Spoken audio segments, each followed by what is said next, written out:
Good morning, my friend. I am so excited to be with you today. I'm Dr. Lee Warren, and we're going to do some self-brain surgery today and change our minds. I want to tell you a personal story. I was on the treadmill looking out over the North Platte River on a snowy, cold day in late 2022. And I was listening to the audiobook of a book called The Genius of Jesus by Erwin Raphael McManus. And Erwin said something in that book that was so profound, I stopped the treadmill and went over to my desk and with my sweaty hand made a bunch of notes and wrote some things down. It's one of only 3 times I can think of in my life when I've stopped a car or stopped working out because something shook my brain so hard that I had to record it or write it down right that moment. Erwin Raphael McManus's books do that kind of thing to me. The Genius of Jesus blew me away. I immediately reached out to the publicist, and he unfortunately was already done with interviews for that book. It wasn't available. So I thought, man, I missed my chance to have Erwin McManus. I had read one of his previous books called The Last Arrow, which is also equally profound.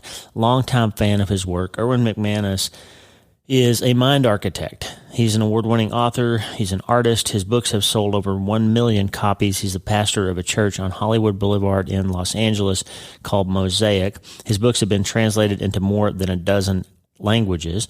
And he's the guy that CEOs and high net worth individuals reach out to, professional athletes, world leaders, celebrities. People reach out to him for coaching when they're stuck with something related to their mindset. Erwin is the guy that's known as the passionate person who can help you unlock your internal limitations and your personal genius.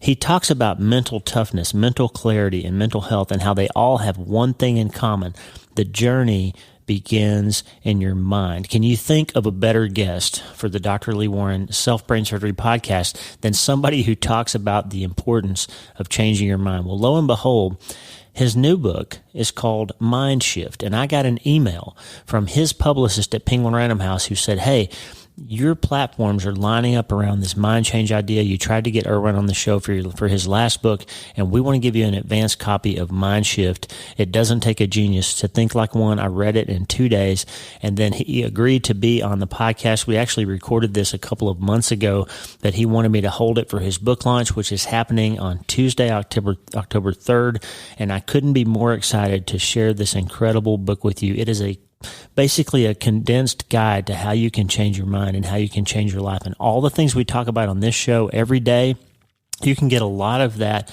same kind of mind-blowing, life-transforming information from the genius that is Erwin Raphael McManus. Friend, I can't wait for you to meet him.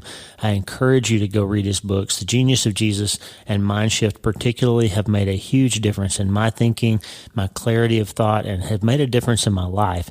And I'm excited and really happy to introduce you to a new friend today, Erwin Raphael McManus. And that really leaves us, my friend, with only one question. Hey, are you ready to change your life? If the answer is yes, there's only one rule. You have to change your mind first. And my friend, there's a place where the neuroscience of how your mind works smashes together with faith and everything starts to make sense. Are you ready to change your life? Well, this is the place, Self-Brain Surgery School. I'm Dr. Lee Warren, and this is where we go deep into how we're wired, take control of our thinking, and find real hope. This is where we learn to become healthier, feel better, and be happier. This is where we leave the past behind and transform our minds. This is where we start today. Are you ready? This is your podcast. This is your place.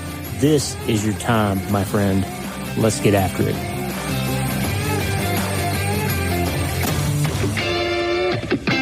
So before we start, would you mind saying a prayer for us, Erwin? Sure. Father, thank you so much for Lee. And I just pray your blessing on his life, and that you would expand his influence, expand his message, and that, God, that you'd get his book in the hands of so many people. I'm so grateful for you, Father. Pray that this moment would just be honoring to you. We pray in Jesus' name. Amen. Amen. Thank you, friend. We're back, and I'm so excited to introduce you to pastor, author, mind architect, Erwin Raphael McManus. Welcome to the show, Erwin. I'm so glad to meet you, Lee. I'm excited about today's conversation. It's going to be fun. Tell us a little bit about, first of all, what in the world is a mind architect? I love that. What is that? I have a feeling that we work in very similar genres, but it's interesting. A lot of people are interested in the brain, and right now there's so much brain science out there. Yep.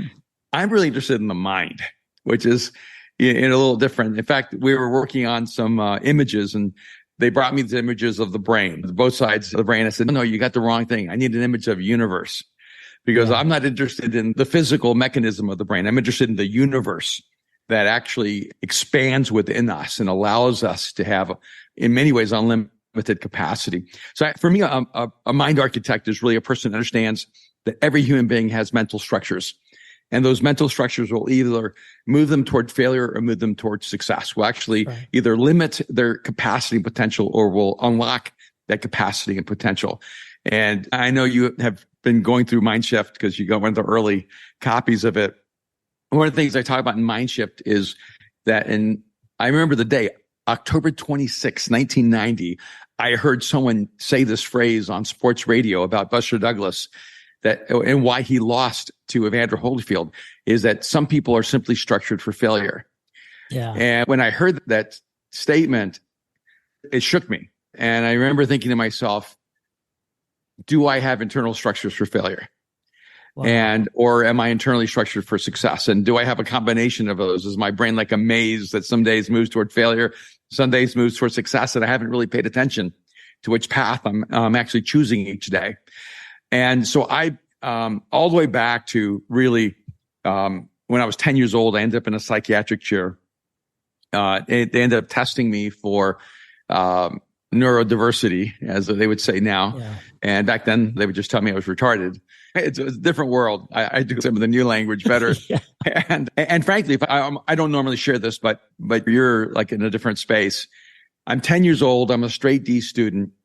I'm having a hard time connecting to the outside world, to reality.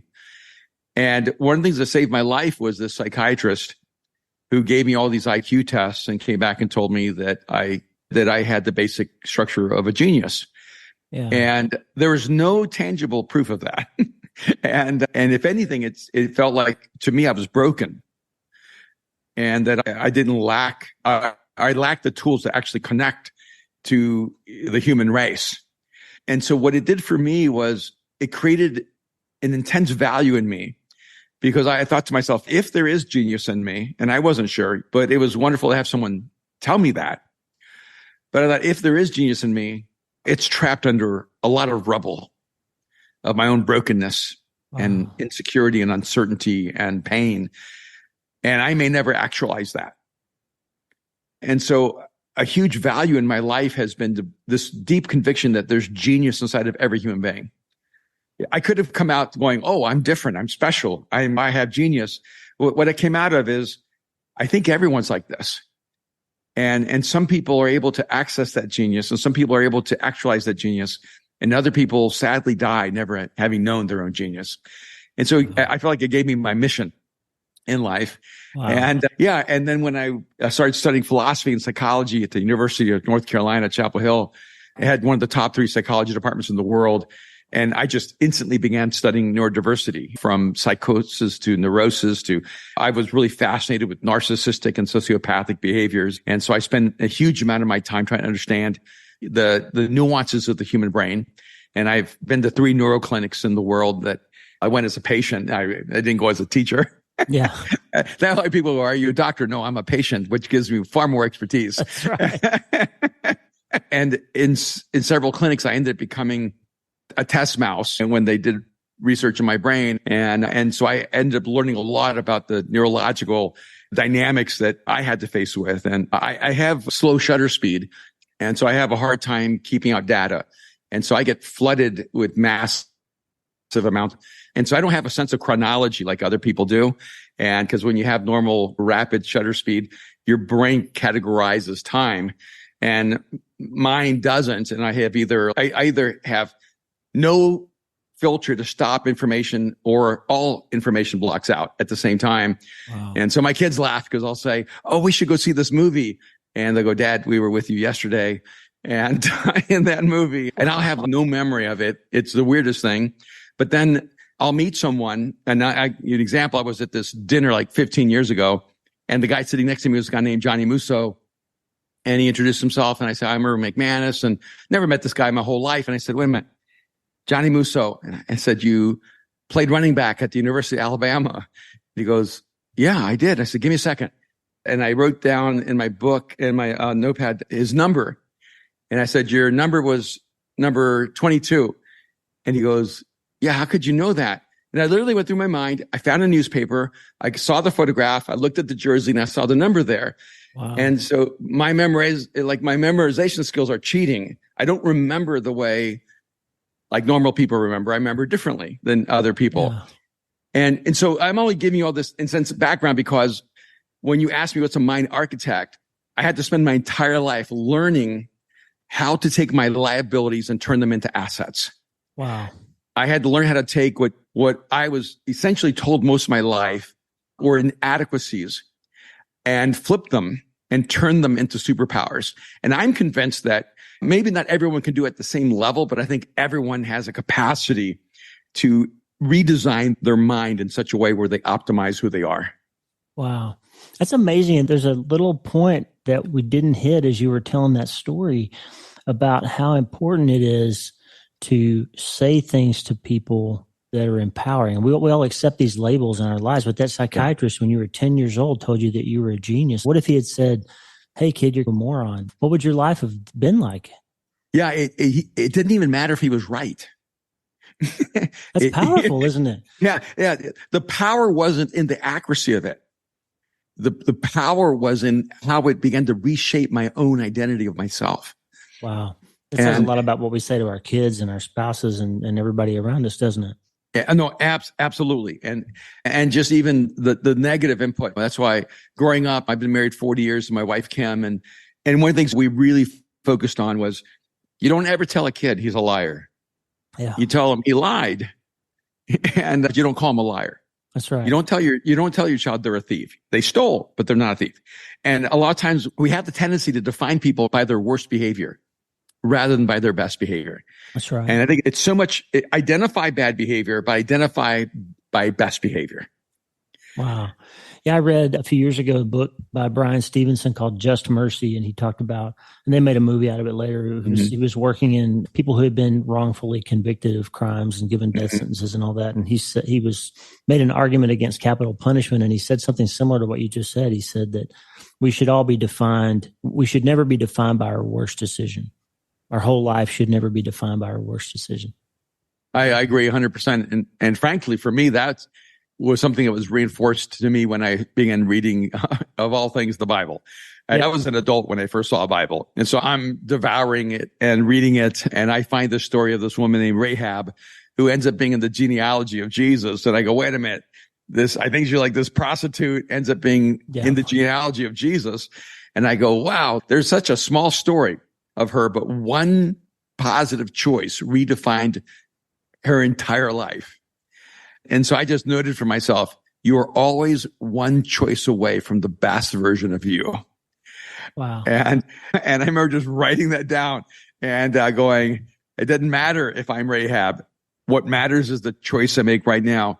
And that choice can redefine who I am. Wow. And I just love that kind of hope. And I feel like that's a huge part of why I get up in the morning. What I'm passionate about is helping people destroy internal limitations and begin to recreate a new architecture instead of their own minds. That's the mind architect. Yeah, your new book, and we'll get to your new book in a minute, Mind Shift. You started it with, you startled me when I read this. Like you said, the purpose, let me say it exactly right. The aim of this book is to destroy your internal limitations. Is that right? Yeah. Is that what you said? I was like, wow. Yeah.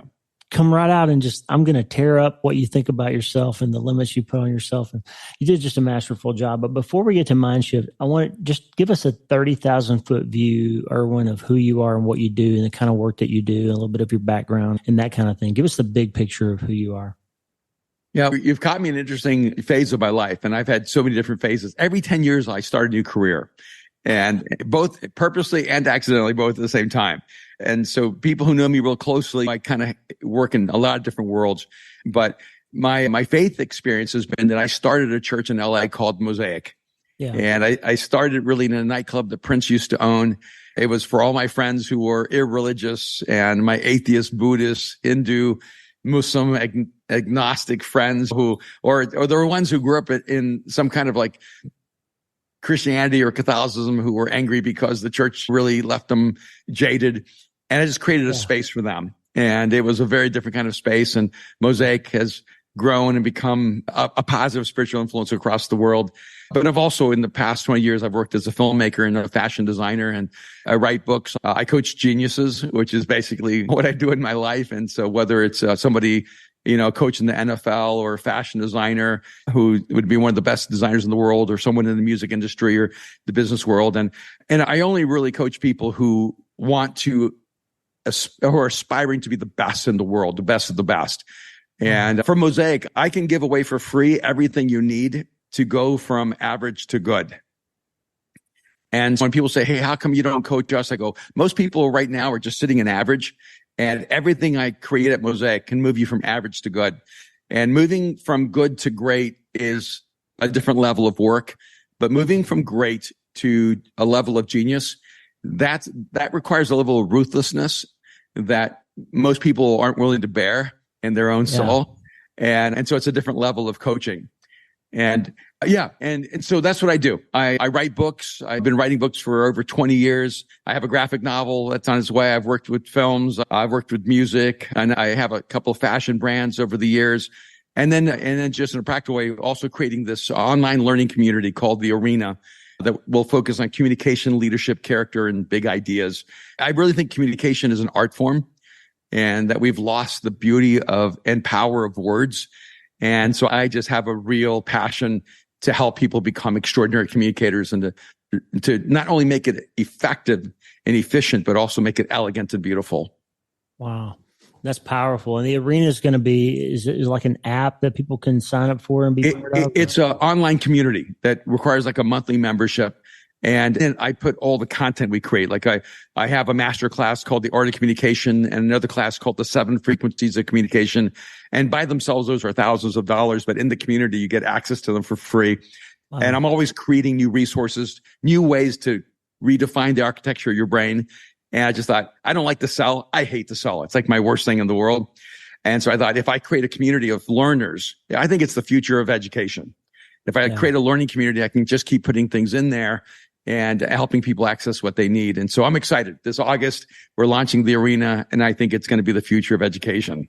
Amazing. You can follow Erwin on Instagram and find out more about that. I've been following your posts and keeping up with that. That's an exciting, you're onto something there. I think that's going to be really exciting. So you'll probably see me sign up for that at some point too. And Lee, right behind me, I don't know if you see Daredevil. Yeah. And I love graphic novels and, mythologies. And one of the things I love about Daredevil is that he's a kid through a tragic accident, went blind, and he redefined a liability into an asset. Wow. And other people saw him as disabled. But the true story was that it was a superpower. Wow. That's so cool. Hey, give us just for a second. So the first time I ever heard of you was with a book that you wrote called The Last Arrow. Oh, yeah. And I don't know if any of the listeners here have read that book yet. Now, they've heard me mention it before. Tell us a little bit about The Last Arrow and the concept, because it's such a cool, the way you started that book and why you started it. Really, a really powerful image there. So let us hear about The Last Arrow for a sec. Yeah, I wrote The Last Arrow. I think it might have been like 7 years ago and the reason I remember that is because it's right when I found out I had stage 4 cancer. Yeah. I had just finished editing the book, just got it back from the publisher, and I was going to my final editing. And it was right before my wife's birthday, around, I think, December 17th, that I was told I had cancer and that I had stage 4 cancer, and that it metastasized from my prostate to my bladder to my lymph nodes. Mm-hmm. And so the likelihood that I would survive that was not extraordinarily high, I don't think. Wow. And I was here finishing this book called The Last Arrow that's about how to live a life without regret, and how most people think they failed, but actually what they did was quit. Yeah. And I had 3 weeks between being told I had cancer and having surgery that was going to last 6.5 hours or so. And so I made sure I finished that book before that surgery in case I didn't come out of it. Wow. And what to me was so almost like mystical was the night they told me I had cancer, and my wife and kids, obviously it was a really tough night, and they were profoundly emotional. And after they went to sleep, I opened up the manuscript and I thought, I've got 3 weeks to finish this book. So I went right to work that night after everybody went to sleep. And the first line I read in my manuscript was this one. I'll never forget it. It said, I need to tell you before you hear from someone else that I'm dying. I wrote that phrase a year before I knew I had cancer. Wow. And when I read that, it just set me back. But it was almost like a shifting in my soul going, you're okay. You've already written the story and you didn't even know it. Wow. But right after that line, right after the line where I write, I need to tell you before you hear it from someone else I'm dying, I wrote the most important line of the book. But so are you. That's right. And so powerful. That was the point of the last arrow, is that if you can begin to live your life as if you're on borrowed time and develop that level of urgency and intention, you will be able to look back without regret and finish the book. I thought maybe this is the perfect metaphor. My last book is literally called The Last Arrow. I didn't know I would live. But I can tell you that in those 3 weeks, I never felt bitter. I never felt angry. And what surprised me the most is I never felt afraid. And I gave myself permission to feel anything I needed to feel. I didn't want to have to fake it. If you don't know if you're going to live, there's no point in faking. You might as well just be your most authentic self. That's right. And what I discovered, to my own surprise, was that there was a deep sense of courage and peace inside of me that I didn't know I had, and that I know is available to everyone. And so when I wrote The Last Arrow, and I'm so happy that I got to live and grateful that I got to see its impact around the world. And yeah, so it doesn't surprise me that's the first book that you heard from me, because I'm a little eccentric. So I disappeared from the world of writing for 6 years in the world of public speaking. I just went anonymous and worked in fashion and film. And then I reemerged and stepped back out into the world. And frankly, my whole business world, all the mentoring I do, all the masterminds, all the coaching, all the development, personal development stuff I do, mindset stuff, I've always did it really privately. This is the first year I've ever gone public. And it's because August 28th is my 65th birthday. And I told myself I made a 15-year commitment to pastor Mosaic from scratch. And I've been there 30 years. And I've always been really very careful to try to keep my public life very much in the space of Jesus and my private life in the business space. And now I'm taking my private work and making it public. And because I actually think that there are principles I need to give the world, and that there are frameworks that I need to pass on to the world. And I don't want people to have to, quote, go to church to access that insight. I don't want them to feel like, oh, I have to believe like you to learn from you. And so I feel like at this stage in my life, I'm trying to make my life a gift to people and to pass on the things I've learned to help people destroy those internal limitations. Wow. That's so inspiring. This podcast, we haven't really talked about this yet, but this podcast started out of pain. And most of the people listening have come to my writing and my work because they've gone through something hard. In fact, the subtitle of my book, which I mailed you a copy, by the way, but the subtitle is about trauma, tragedies, and massive things that happen in our life. And so you certainly had that massive thing that came along with cancer.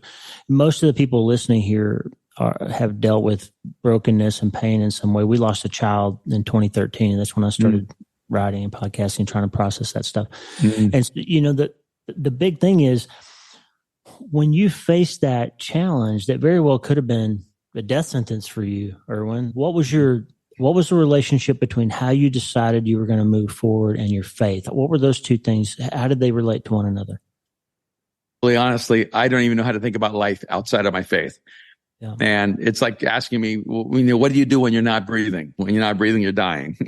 That's right. You're suffocating. And for me, I had a life-changing encounter with Jesus when I was around 20 years old in the middle of college, and a very irreligious person. I wasn't against religion. I just wasn't for it. I wasn't against God. I just wasn't aware of him. Yeah. But for me, it was a very significant shift.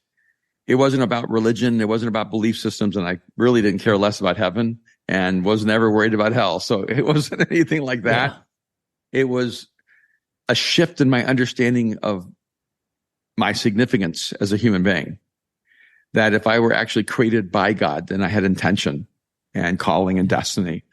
and that there was a spark of the divine, of genius in every human being, and that it needs to be treasured and valued.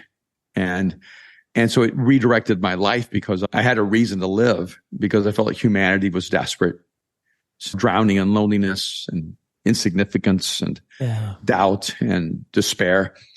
And if I could bring hope to the world, it would, in a sense, fill me with hope. Yeah. And my faith has always been central to my whole journey. But I wrote a book called The Genius of Jesus. And a part of the reason I wrote that book is going, I can't believe I believe in Jesus. It shocks me. I can't believe I believe in God. I'm still the guy that's really confused that he believes all this stuff so deeply. And so I wrote this book going, okay, if I didn't believe in God, and if I didn't believe Jesus was God, how would I see Jesus? Would I see him as a genius? I have a high value for those sparks of human genius. And so I began doing this ruthless analysis of Jesus, asking the question, is Jesus a historic genius? Does he qualify? If he does qualify, then what is his genius? And if he has a genius, how does that affect me? Does it have any transferable nature at all? Because Picasso's genius is not transferable, and Mozart's genius was not transferable, and Einstein's genius was not transferable. Even to their own children, it wasn't transferable. And yet what I find to be very unique is that the genius of Jesus is transferable, and that's what his genius is, that somehow he moves us to becoming more beautifully human. And that book really led to this next book called Mind Shift, going, all right, I know that if someone reads The Genius of Jesus, it will explode in their brain and unlock their own personal genius. But for a lot of people to go, wait a minute, I don't believe in God, I don't believe in Jesus. So then they don't access what is available to them there. That how do I write a book that is really from the framework of social science? How do I write a book that's accessible to everyone in the world, no matter what their beliefs or non-beliefs are? And then if they have greater interest and they want to explore further, they can go backwards and pick up The Genius of Jesus and begin to ask those deeper questions as well. And you did that very well. And it's interesting when we write, as Christians who write books, it's always, is it a Christian book or is it just a book? And it's unfortunate that they're separate, but you lead off, you don't hide from it. Your book is dedicated to Jesus. You wrote beautifully, to Jesus who created in me a mind shift that transformed my life from the inside out. You changed my heart, changed my mind, and changed my life. You lead right with it. And all through the book, you sprinkle in little bits of your faith. So there's no hiding from it. But you're right. It's very accessible to anyone. I told the people that listened to this podcast last year, I thought Genius of Jesus was in my top 5 books of the year last year, maybe ever. And thank you. I probably sold a few hundred copies for you. These people that appreciate that too. These folks that listen to this podcast are readers. They always buy books and listen to them. But I want to shift into Mind Shift. You did shift into Mind Shift. You did that very well, segued into your own work. And earlier you said you wanted to talk about the mind and not the brain. And of course, from a neuroscience perspective, that's been hotly debated forever. The pure materialist scientists want to believe that the mind is purely generated by the brain, right? It's just an artifact of electrons and chemical events in the brain that create the mind. And Christians would say, no, it's God communicating with us. That's how he gave us our internal compass as a separate part of the organ of the brain. So first of all, how do you see that dichotomy, mind-brain problem, and where does that sit with you? Yeah, I think I probably strangely enough fit more with the first group. And I think the mind's an extension of the brain, but I think the brain is a work of genius by the hand of God. Yep. And so I tend to not bifurcate the way that a lot of times Christians do. And I don't separate my soul from the essence of who I am as a human being. And I think my body is also sacred. So I don't go, well, my body doesn't matter, but my soul matters. And I go, no, your body matters. And because if you believe you're created by God, then everything that is a part of who you are, it matters. And if you get brain damage, you get mind damage, whether you realize it or not. So to me to go, oh, your mind is something different in your brain is, I think, naive and maybe even superstitious, because if they're intimately connected. But then to say, oh, all you have is a brain, there isn't this thing called the mind, I think it's unrealistic, because I know it sounds a little mystical, but there's clearly a higher consciousness. Yep. And I called my brother yesterday. I hadn't talked to him in ages. And I got really sick in Mexico. And I ended up getting this water poisoning. My brother lives in another city. He lives in Detroit. I live in LA. And he happened to call me yesterday and he goes, I told him, I said, I was really sick on Sunday. I got water poisoning. He goes, that's so weird. I was at work and all of a sudden my stomach got so sick. I had to go home. Wow. And he goes, could you not get sick again? Because you're having a negative impact on my work. I actually think that there's such transcendent connections between human beings, even if you don't believe in God. Just when you look at the dynamics of physics and that human perception on an object changes the reality of that object. And look, when Einstein said that energy and mass are the same thing, and that seemed like superstition. Yeah. Like the idea that matter is energy would have been superstition just a few generations ago. Science feels more like magic now. Yeah. So it's like we left magic, went to science, and now science is magic again. That's right. Quantum physics blew that up. Yeah. That's what we understand quantum entanglement now. That's why your brother's stomach hurts when yours does. When we know that electrons that are entangled with one another, you can split them and separate them across the whole world, and they still behave as if they're tied together. And that explains a lot of things on the human side of how we can stand next to somebody who's in a bad mood and we get in a bad mood too. That's all about quantum physics, right? Yeah. In fact, I was just in this Q&A at a business conference, and someone asked me about how deep they're grieving for someone that just passed away in their life. And I walked them through quantum entanglement. And I said, your grief is actually proof of their existence. That's right. Because what you know is that your particles are still entangled, even though the distance seems to you insurmountable.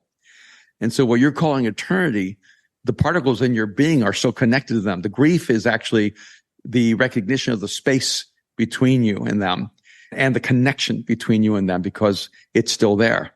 That's right. And and I look at, because I did a talk at a community at Mosaic. I talk about things like fractals and quantum entanglement and black holes. And it's my kind of no, it's in fact, this past week, the last time I spoke, I talked about epiphanies and how to have breakthrough ideas. And so it's a little different kind of space.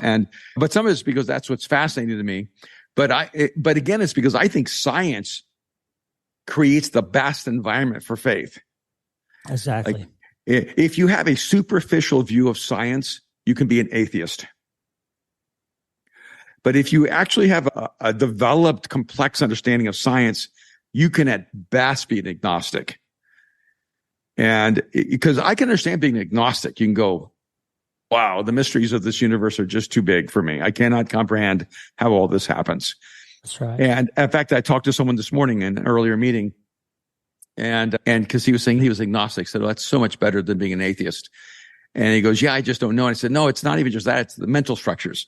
He goes, "What do you mean?" I said, "Once you become an atheist, you create self-limiting boundaries, because what you're saying is the things that you do not understand cannot exist." And that framework will actually transfer to other aspects, other domains of thinking.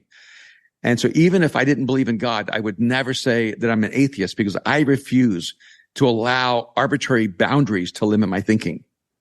Wow, that's exactly right. And quantum physics has blown up biology and it's blown up astrology. Yeah. It's changed the whole game. And anybody who's really honest, who understands what's happening at the quantum level, starts asking questions about God, or at least origins. Yeah.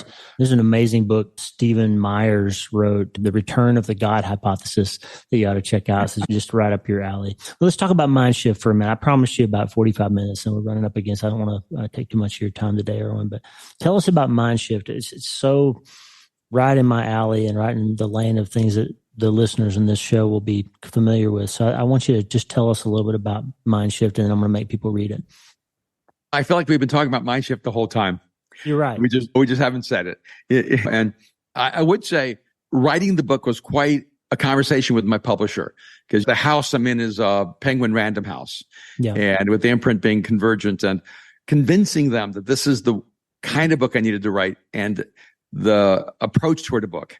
Because one, it's a very refined book. It's only, I think, maybe 30,000 words. Yes. And so it's really short. And I put incredibly dense concepts in a very short book. You did. And I cut out all the fat. This is not a ribeye. This is a filet. There's just no fat on this book. That's right. And because I wanted the concepts to explode fast in a person's mind. And I know men don't read a lot. And women read more than men. Yes. And even like super busy entrepreneurs that I know, 10 of them, they don't oftentimes take the time to read. And so I wanted to write this book with almost like with a Red Bull kind of concept of just 12 explosive ideas that will erupt in a person's mind and then force them through interest to go back and then begin to activate these in their lives. And so just the way the book is written was really important to me. And then also making it a social science book and not creating the faith barrier for people. And so in the first few chapters, I don't even use really a faith example to maybe chapter 3. Yeah. And a lot of this is because I'm going, you don't have to agree with me for these concepts to revolutionize your life. And I really want to help you live the life you're created to live. And I'm convinced that as you move toward that, you're going to become more open toward God. I'm not worried about that. And then also realizing, and this is what my publisher was concerned, going, you're going to alienate all the Christians when your book is a social science book. And I go, you know what? I want everyone who has a friend who doesn't believe in God, who has a friend who needs help and needs new internal structures, needs to overcome these self-limiting boundaries. I want them to be able to give them this book, even if they're atheists, agnostics, whatever they are. And so I was really very intentional about how I wrote this book and who I wrote it for. And yes, the first page of the book, the whole chapter says this: the intention of this book is to destroy internal limitations. And that is what every single chapter does. It attacks a very subtle internal limitation and breaks you free from it. And one of the chapters is called Talent is a Hallucinogen. Yeah. And it really is an important chapter because if you're born with a lot of talent, it's a curse. Because what happens is that when you have talent at an early age, society, family, institutions build external structures around you so that they can extricate all that talent out of you. But they don't care about you. They care about your talent. That's right. And then the moment that talent is no longer beneficial, they remove those external structures and you self-destruct. That's what happened. That's why 75% of professional athletes are bankrupt within 5 years after they finish playing pro football. It's because all the structures for success were external, built around their talent. Once their talent has been extricated, the structures are gone, their life collapses. And then if you grow up without obvious talent, which would be me, I grew up with no clear, obvious talent. You end up, if you succeed, building internal structures for success. And you're oftentimes completely unaware of what those structures are. And so it's a hit and miss. You hit the right structure 3 times, you hit the wrong structure. You go back to the right structure 2 times, you hit the wrong structure. And depending on your ability to recognize patterns, the faster you begin to realize, oh, this works, this doesn't work. This works, this doesn't work. This works better, this works with less efficiency. And so what I want to do is I want to accelerate people's learning and help them move toward their optimal performance as fast as possible. For me, Mind Shift is a cheat code for how to get to the best version of yourself. I love it. And I think you hit the target. You really did. Let's take one example, imposter syndrome. Give us a thought process about that. It's one of my favorite parts of the book, imposter syndrome. Were you going to have to tell me what you saw? And my favorite part, this paragraph right here, I was just pulling up my iPad. There's a part of us that feels as if we are faking it to some degree. All of us feel that. Even brain surgeons feel it. We still feel like we're going to walk in a room and other brain surgeons say, you shouldn't be here. Like we still do. It's true. It has become known as imposter syndrome. I certainly am no different. I never feel as if I deserve to be in the rooms I'm invited into. I'm always surprised when I'm invited to speak. If you never feel good enough or talented enough or prepared enough, welcome to the party. Still, it's different from faking it. So what's the difference between imposter syndrome and faking it? That's funny. That's in the chapter called No One Knows What They're Doing. And that was one of the most liberating shifts in my mind. When I finally realized I'm not the only one who doesn't know what they're doing. That's right. Because everything I've ever done, whether it was in fashion design or in filmmaking, or whether I was writing books or working as a mindset expert, I always felt like, do I really know what I'm doing? Or everyone else knows what they're doing. Everyone is great at this. And I'm just trying to get great at this. And one of the most liberating things in my life is to realize that the best place you're ever at is when you're an amateur. Yeah. And it's when you think you've achieved expertise that you're actually in danger, because you're no longer willing to learn or think you need to learn.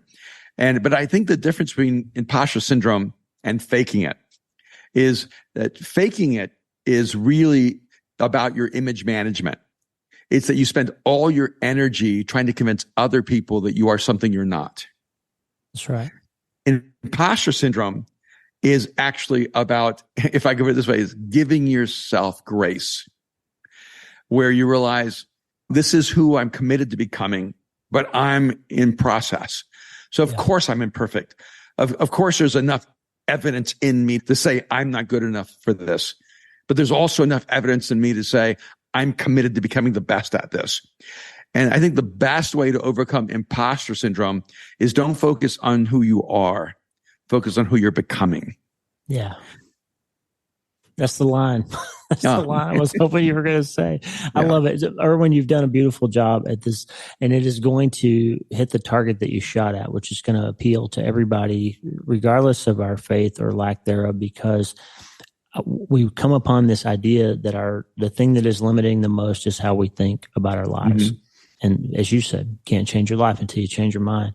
So somebody that's listening to the show today has just gotten that news like you did, has just gone through the hardest thing they've ever going to go through. They've lost a child. They've gotten a bad diagnosis. What does Erwin McManus say they ought to do next? Whenever you've gotten bad news, one, I hope you have people in your life that you can share the weight of that pain or that burden or that disappointment, and which I do. I've been married for 40 years and I have 2 kids that are 35 and 31. And they've become my best friends, not just my children. I have a community of friends and people in my life that if I call them, they show up. Yeah. And I actually think people who have sustained success make relationships their highest value, because relationships are really the most important commodity for true wealth. But if you lack that in your life, one of the things I would do is I would step back and realize that no matter what you're facing, it's not your whole story. It's not, as learned optimism says, the failure isn't permanent, it's not personal, and it's not pervasive. Yeah. And I think Seligman talks about that. And so I step back and always look at everything good in my life. I step back and look at things that I'm really grateful for. I step back and make sure the environment from which I'm absorbing this pain is gratitude. Because what I've discovered is that gratitude is far more powerful than disappointment. And when I am thin on gratitude, the smallest difficulty or tragedy or hardship brings me down. And when I'm rich in gratitude, I'm incredibly resilient and I can face pretty much anything in the world. Wow. Amen. Erwin, thank you so much for your time. I pray you rich blessings on your work and in your life. You're doing good things, and just a great honor to have a few minutes to talk to you today. Hey, thank you so much, Lee. It's great to meet you and get to know you.